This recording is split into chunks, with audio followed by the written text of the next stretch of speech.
So let's talk about paying off debt. Trying to figure out the right way to do it can feel like you're lost in a blizzard of conflicting advice, right? It's just overwhelming. And that pressure, it's not just about the money, it really gets in your head. Okay, let's cut through all that noise and find a clear path forward. Here's what we're going to cover. First, we'll get real about what debt actually costs us. Then, we'll unpack the two heavy hitter strategies. After that, we'll look at some other creative options, check out some tools to make it all easier, and then finally, figure out how you can build a plan that actually works for you. All right, before we jump into the how-to, we have to understand the problem. Because the weight of debt, it goes way beyond just your bank account. It can have a huge psychological impact. This quote, wow, it just nails it. Dr. Oyagi is basically saying that the stress from debt is a real biological threat. It drains our mental batteries and makes it hard to focus on anything else. It's like our bodies are stuck in a low-grade, constant state of fight or flight. And listen, if you feel this way, you are far from alone.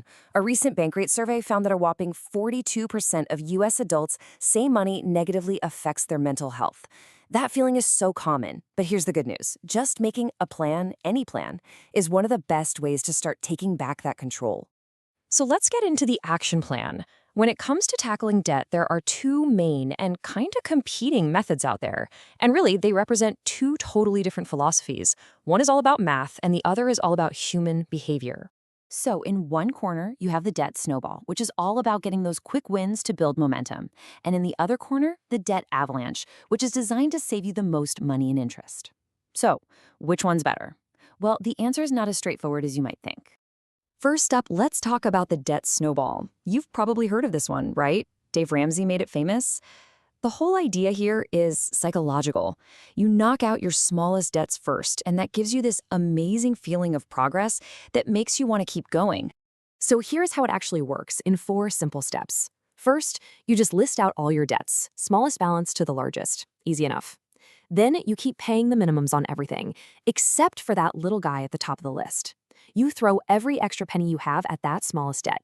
Once it's gone, poof, you take the money you were paying on it and roll it all onto the next smallest debt. Your payment literally snowballs and gets bigger and bigger.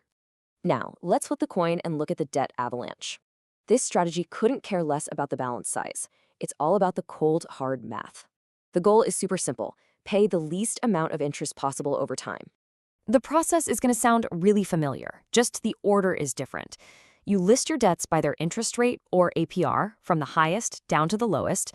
Then you attack that most expensive debt, that credit card with the crazy high interest rate, with everything you've got. On paper, this is the fastest, cheapest way to get out of debt. No question about it. So here's the big but. If the avalanche is better on paper, why doesn't everyone just do that? Well, this study from the Journal of Consumer Research gives us a huge clue. It found that the feeling of making progress, that little win, is often a way more powerful motivator than the idea of saving money on interest down the road. It's what keeps people from giving up.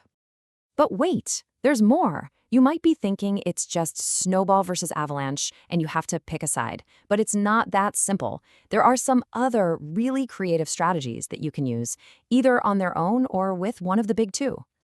First up is one of my favorites, the debt snowflake. Now, this isn't really a full-blown strategy by itself. It's more like a powerful habit you can add on. The idea is to take any tiny extra bits of cash you come across and immediately, right then and there, throw it at your debt. Think about it like this. You skip that expensive coffee, that's $5. You find a $10 bill in an old jacket? Awesome. Instead of just letting that $15 get absorbed into your bank account, you make a quick micropayment. These little snowflakes really do add up over time. Now, what if you're looking at these and thinking, I kind of like both? Well, good news, you don't have to choose. That's where the hybrid method comes in. You get the best of both worlds. Maybe you start with a snowball to knock out a couple of small debts, get that confidence boost, and then, once you've got some momentum, you switch gears to the avalanche to attack those high-interest loans. And finally, there's one more. It's a bit more obscure, called the debt landslide. This one has a totally different goal. It's not about motivation or saving money on interest. It's all about trying to improve your credit score. The thinking is that credit models look more closely at your recent accounts, so paying those off first might give your score a quicker bump.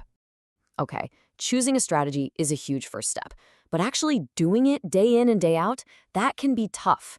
The The good news is, we live in an age where there are some amazing digital tools that can basically be your co-pilot for this whole journey.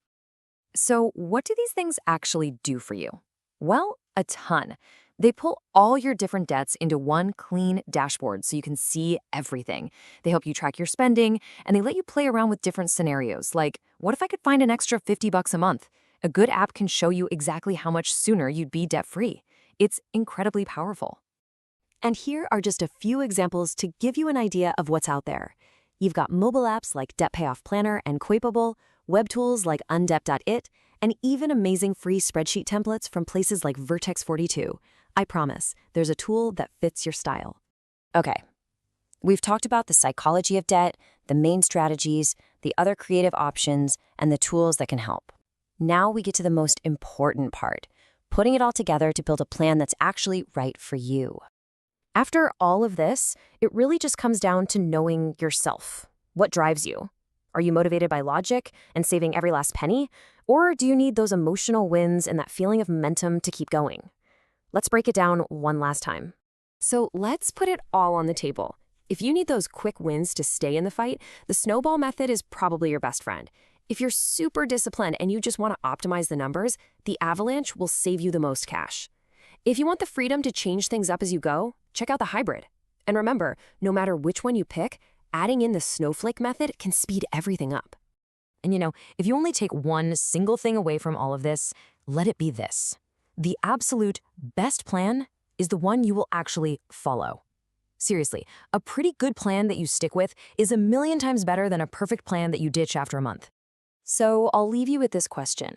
Don't worry about climbing the entire mountain right now. Just, what's the first pebble you can move? Is it just making a list of your debts? Is it downloading one of those apps? Or maybe just finding $5 in your budget to make your very first snowflake payment? The whole journey begins with that one small step.